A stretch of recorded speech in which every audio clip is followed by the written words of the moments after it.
Hello YouTube, on se retrouve aujourd'hui pour l'essai, comme vous le voyez, du CB650R e-clutch où je vais vous expliquer son fonctionnement. Alors là, la chose bien entendu qu'il va falloir ne pas oublier, c'est qu'on n'a pas besoin de prendre l'embrayage. Je passe la première, on va passer par là.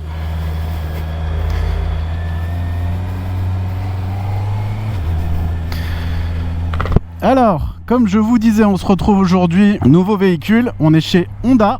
Alors j'espère que c'est bien cadré pour vous. Et on est sur un véhicule un petit peu particulier parce que c'est la toute nouvelle sortie chez eux. Donc c'est le système e-clutch, donc un électronique embrayage. Et donc là vous pouvez le voir que je suis actuellement en 3e. Je ne mets pas ma main sur le levier d'embrayage. Je peux passer la 4e. Donc ça fonctionne comme un shifter. Sauf que je peux m'arrêter en première et j'ai toujours pas pris l'embrayage. Donc je vais vous expliquer le système un petit peu plus tard. Donc comme d'habitude vous pouvez liker, partager, vous abonner à la chaîne et commenter. Et donc dans un premier temps, on va juste parler du ressenti avec le véhicule. On va se faire un petit arrêt et après, je vais vous donner un petit peu mon point de vue, que j'en pense. Est-ce que c'est une bonne technologie, oui ou non? En tout cas, déjà, le truc que je peux dire, c'est que ça se voit que l'on est chez Honda. La prise en main se fait très facilement. Donc en soi, la CB650, je pense qu'elle n'a pas besoin d'être présentée parce qu'elle existe déjà depuis un petit moment dans le giron Honda. Mais grosso modo, de toute façon, je vais vous le redire lorsqu'on sera à l'arrêt, on est sur un véhicule qui pèse 207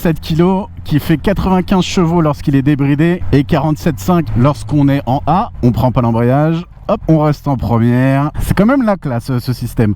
Donc voilà, je vous disais, donc c'est un modèle qui est très connu, alors qui a été restylisé un petit peu esthétiquement. Ça on le verra lorsqu'on va faire la partie stats. Ce que je peux vous dire déjà, c'est que la selle est à 810 mm et que j'ai les deux pieds au sol sans aucun problème. Donc ça déjà c'est une très bonne. On s'y sent comme à la maison, mais ça je vous l'ai déjà dit. De toute façon Honda, ils ont déjà prouvé cette chose là, c'est qu'ils ont des véhicules qui sont très facile à prendre en main et que pour le coup avec ce nouveau système ça rajoute de la facilité de prise en main parce qu'on n'a plus besoin de se soucier de l'embrayage et que avec ce nouveau système on a en plus l'efficacité d'un shifter, mais un shifter plus.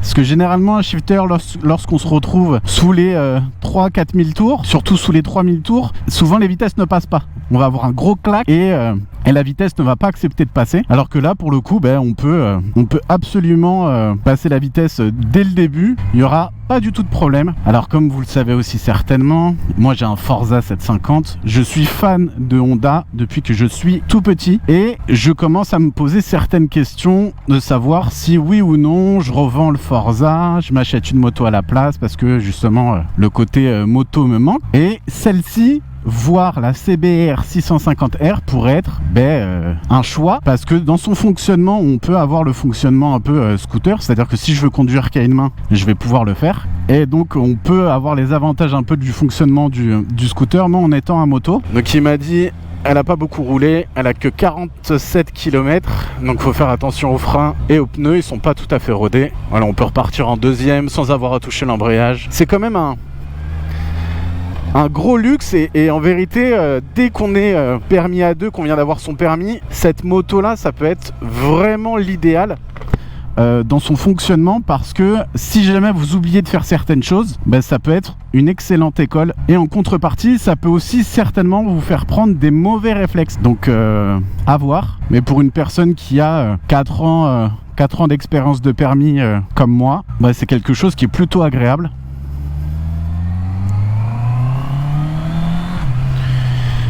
Et en plus, vous pouvez jouir d'un 4 cylindres. Et ça, pour le coup, bruit d'origine, bien entendu. On est sur un véhicule d'essai. J'espère en tout cas que c'est bien cadré, que vous voyez bien.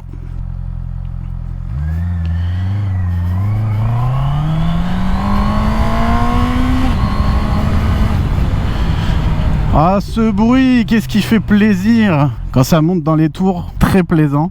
Donc là on va continuer encore notre petit tour et puis après on va s'arrêter pour pouvoir discuter de tout ça. Ce que je peux vous dire déjà d'un point de vue visuel, là sur le poste de pilotage, on est, encore une fois, on est chez Honda, hein. Il y a tout qui nous tombe bien sous les mains, tout qui nous tombe bien sous les yeux. En plus, on a un nouveau TFT, nouvelles écopes à l'avant, mais j'en reparlerai aussi. La chose à prendre en considération, c'est Honda inverse toujours les clignotants avec le clac. Donc là, on a eu un faux point mort. Donc c'est juste un coup de main à prendre hein, entre le klaxon et justement les clignotants. Ce que je peux vous dire déjà, donc sur le Komodo de gauche, on va avoir les appels de phare. On va avoir la possibilité de déconnecter le traction control avec un simple bouton. On a également les klaxons, clignotants et on a le pad directionnel pour justement rentrer dans les menus, etc. Et sur le Komodo de droite, il dit pas bonjour lui. Et sur le Komodo de droite, on a le coupe-circuit et les warnings. Et la manière de savoir si oui ou non c'est l'e-clutch qui est à la main, ici on a un petit témoin vert avec un A qui nous indique qu'il est bien engagé et donc que c'est lui qui est à la main. Et l'autre chose qui peut être intéressante, au niveau du tableau de bord, au niveau du passage de vitesse engagé, de l'indicateur de vitesse engagé. Lorsqu'on est trop bas dans les tours, en fait, il y a une petite incrustation jaune qui nous dit de descendre un rapport. Donc en plus visuellement, on sait sur quelle vitesse on est, mais aussi on a une indication qui nous dit, là, on commence un peu à brouter, ça serait bien de descendre une vitesse. Donc en fait, il y a tout qui est fait pour que ça vous soit le plus facile possible. Je sais pas ce qu'il fait lui avec son camion là, il avance, il recule, il avance, il recule et ça me fait penser que je n'ai pas réglé mes rétros. Et donc en plus on profite de la souplesse du 4 cylindres qui va être très doux en bas dans les tours et qui bien entendu dès qu'on va commencer à dépasser les 8000 tours va être très intéressant. Faut savoir que la crête du couple et la crête de la puissance se délivre aux alentours des 12 000 tours, sachant que la zone rouge commence à 12 500.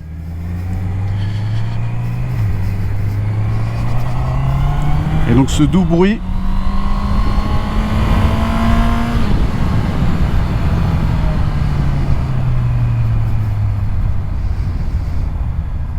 c'est vraiment très plaisant et ça apporte un agrément de conduite très intéressant parce que moi je ne sens pas du tout de vibration, en tout cas pour le moment. Même là quand je suis monté dans les tours, j'en sens pas nécessairement. Et lorsqu'on passe les gaz, bien entendu, on n'a pas besoin de... quand on passe les vitesses, on n'a pas besoin de couper les gaz, ce qui rajoute encore une fois pas mal de confort. Donc c'est un véhicule qui est à 9150 €. Il existe dans 4 coloris. Je vais te les afficher soit maintenant, soit lorsqu'on va être à l'arrêt. Que vous dire de plus? Levier de frein réglable, celui d'embrayage encore une fois non, il ne l'est pas. Ah bah dis donc, les gens ils disent pas bonjour aujourd'hui hein.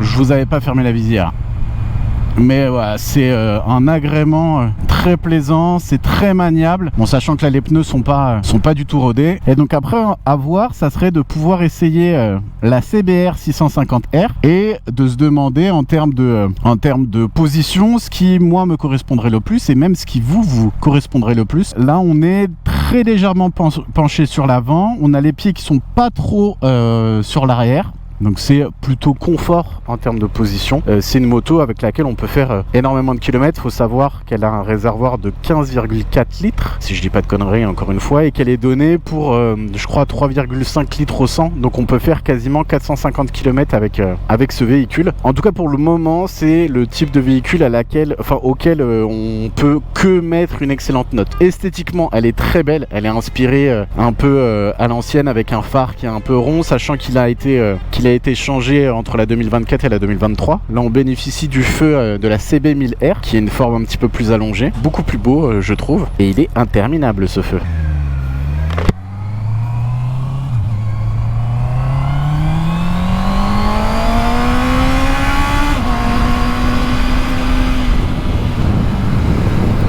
Oh là là, le bruit, mais oh lolo, qu'est-ce que ça fait du bien de bon matin là. Alors où est-ce que je vais? Alors on sent que le frein à l'avant par contre n'est pas encore rodé parce qu'il n'a pas énormément de mordant. Je vais aller me poser un tout petit peu plus loin je pense. Et il m'a pris ma place. C'est un vrai luxe de ne pas avoir à penser à l'embrayage et de ne pas s'en servir. Je vais aller me caler sur la droite, comme ça on sera à l'ombre parce qu'il fait une chrana.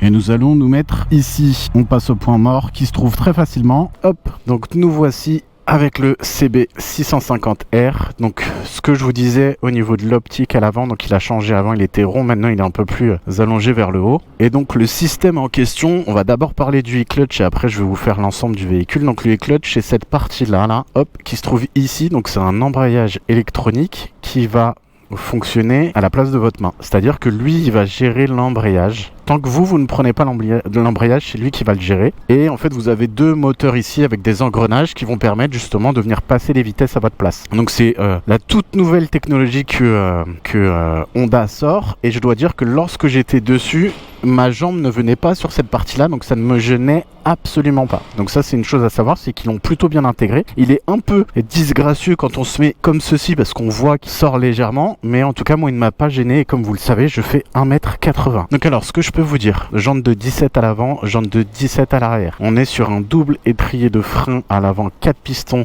Nissin, disque de 310. À l'arrière, on a un disque de 240. Avec un simple piston à l'arrière, on est toujours sur du Nissin. Fourche à l'avant inversée qui n'est pas réglable, 41 mm et vous avez 120 mm de débattement. Et à l'arrière, je crois que c'est un amortisseur ProLink réglable sur 5 positions. Le poids, donc je vous l'ai dit, 207 kg. Donc elle prend 2 kg avec le e-clutch, c'est le poids de cet ajout. Donc poids 207 kg, 47 chevaux et demi en A2, 95,2 ou 0,4 en full. Vous avez donc de nouveau ces nouvelles écopes qui ont été mis un petit peu plus ovales et vous avez le conduit d'air qui passe justement dedans. Vous avez ce nouveau feu donc qui est un peu plus profilé qui remonte vers le haut. Vous avez aussi sur cette nouvelle version donc le TFT que vous avez juste ici, mais on y reviendra dessus. Et vous avez donc, on peut considérer que c'est un shifter parce qu'on a l'e-clutch, mais ça bien entendu c'est de série que vous l'avez. Et on a également les commodos rétroéclairés sur ce véhicule. Donc si je vous l'allume,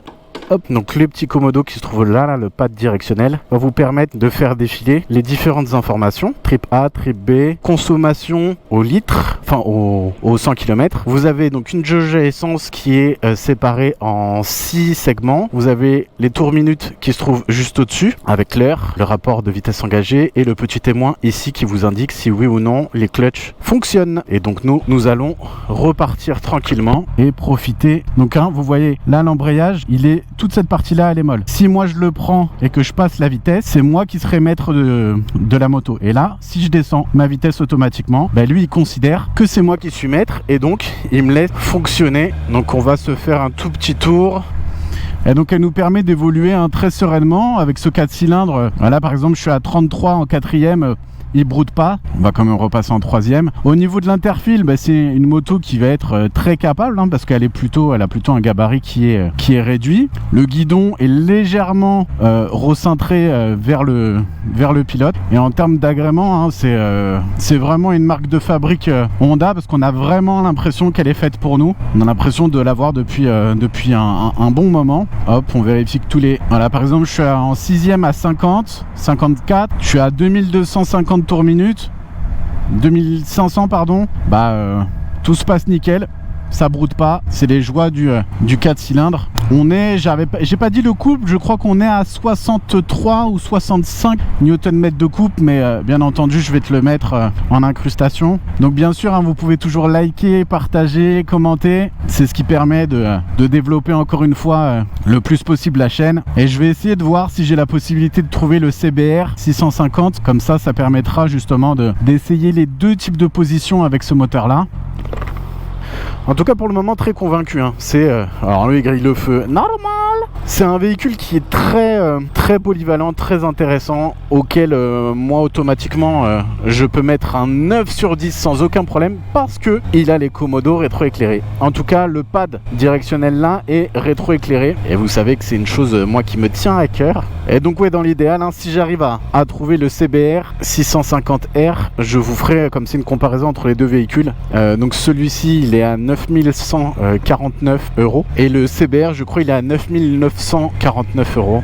Fait du bien de se retrouver à l'ombre des arbres. Je suis tellement chaud en ce moment. Donc la seule chose là que je peux pas réellement vous dire, c'est au niveau du freinage, parce que elle a 52 km. Donc en termes de frein, ils sont pas du tout rodés. Donc j'ai pas le vrai mordant au niveau du frein. Mais en tout cas, c'est un vrai plaisir de la rouler. La position est très confort. La selle, j'en ai pas parlé, donc elle est à 810 mm, ça je sais que je vous l'ai dit, mais elle est plutôt confort. Elle est pas très épaisse, elle est pas très large, donc elle nous permet d'avoir les jambes pas trop écartées, même le réservoir, et on a pas mal de recul sur le véhicule, donc je dois dire que moi je me verrais bien faire des longs trips avec ce véhicule là et je devrais pas avoir trop de problèmes. Mais pour le moment, hein, en tout cas, je dis pas ça parce que c'est Honda, je vous vois venir. Mais dans les véhicules que j'ai essayé, c'est celle qui me donne le meilleur agrément en termes de conduite. Donc j'aimerais bien tester justement le CBR 650R pour voir la différence.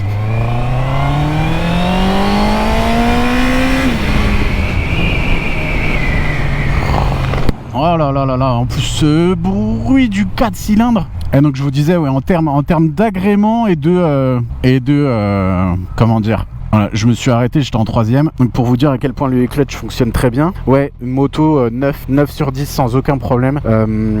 Protection au vent inexistante bien entendu, on est sur un roadster. Mais en tout cas le look est vraiment très beau. Les rétros bien entendu on y voit très bien, ils sont très grands en plus. On se faufile absolument comme on veut.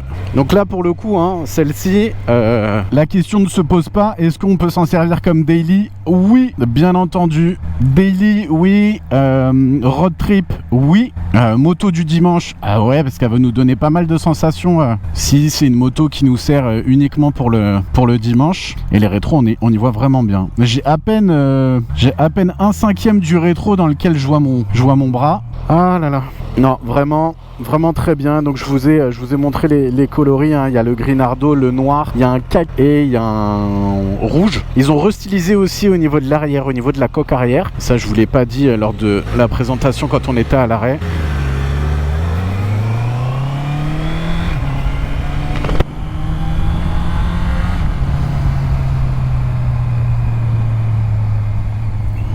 Ouais, je prends beaucoup de plaisir. Le TFT il est très simple, on y voit très bien, je dois dire, et vous avez le changement de couleur automatique en fonction de si vous êtes exposé au soleil ou à l'ombre. On va tester les suspensions, ça c'est des gros Dodan. Ouais, on va tester sur le deuxième, donc je suis à 38, 35. Elles sont plutôt fermes, mais elles sont pas désagréables. Ça serait plutôt la fourche qui est ferme, l'amortisseur est plutôt sympa.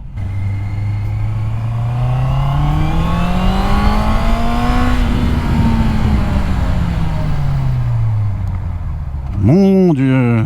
Ah là là, ces petites accélérations avec un 4 cylindres, c'est tellement parfait. Et puis on va rentrer tranquillement. Ah, qu'est-ce qu'il fait le bus? Et en plus on a un vrai look. Je vais m'arrêter par là-bas là juste pour vous montrer le look que ça fait. Hop, je suis en deuxième, j'avais pas vu. Je vais me mettre juste là, qu'on a des petits miroirs. Regardez le look que ça fait. Hop, je vais couper ça. Vous voyez, hein, les deux pieds sont clairement au sol. Et lorsque je suis positionné, l'e-clutch est vraiment en dessous, donc je le sens pas au niveau de ma jambe. Et comme je vous disais, au niveau de l'arrière, on a maintenant l'arrière qui est plutôt au niveau en pointe. Donc vraiment un bon look. Qu'est-ce qui se passe là? Ah, il y a dû avoir une alerte incendie. Et aussi chez Honda, je vous l'ai pas dit, là je le vois. Depuis le poste de pilotage, les clignotants restent toujours allumés en fixe. Comme ça sert de gabarit du véhicule et de feu additionnel pour justement montrer notre présence. Et je ressens légèrement un peu de chaleur qui sort au niveau du moteur. Mais après, il faut dire qu'aujourd'hui, il fait très chaud. On a plus de 31 degrés. Donc là, le Dodan, si on le prend sur le côté, ça se passe très bien. Et on va se mettre là, on va faire quelques petites photos. Vous m'excuserez. Et voilà, les photos sont faites. Nous pouvons rentrer. Les ventilateurs se lancent. Donc les pneus, ils sont pas du tout rodés, hein. Vous voyez, il y a encore la peinture dessus. Et donc on va rentrer tranquillement. Donc n'hésitez pas encore une fois, abonnez-vous à la chaîne, likez, commentez, partagez.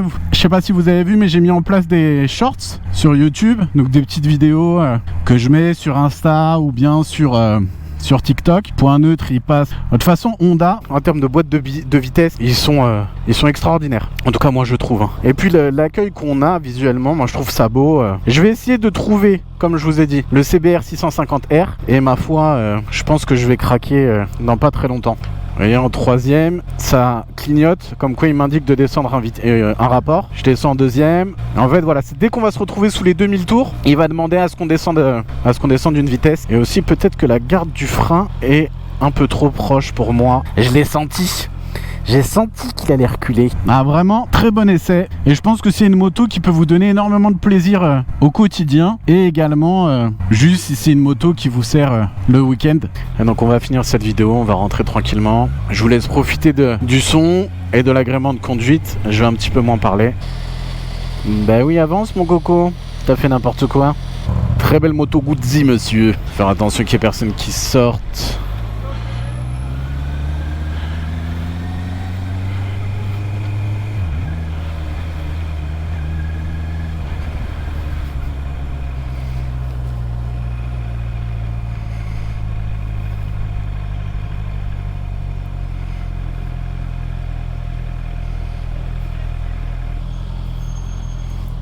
Encore une fois le petit look. Sympa les chaussures. Est-ce que c'est possible de rouler un peu là?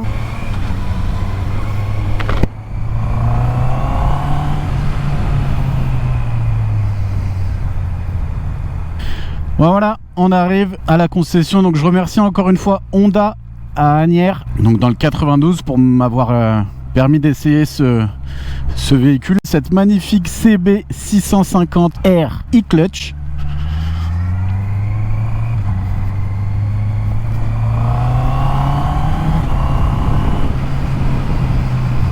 Vraiment beaucoup de plaisir. Et encore une fois, voilà, un 9 sur 10 sans problème. Et moi je vous dis, on se retrouve très bientôt. Prenez le temps d'être curieux. Ciao tout le monde.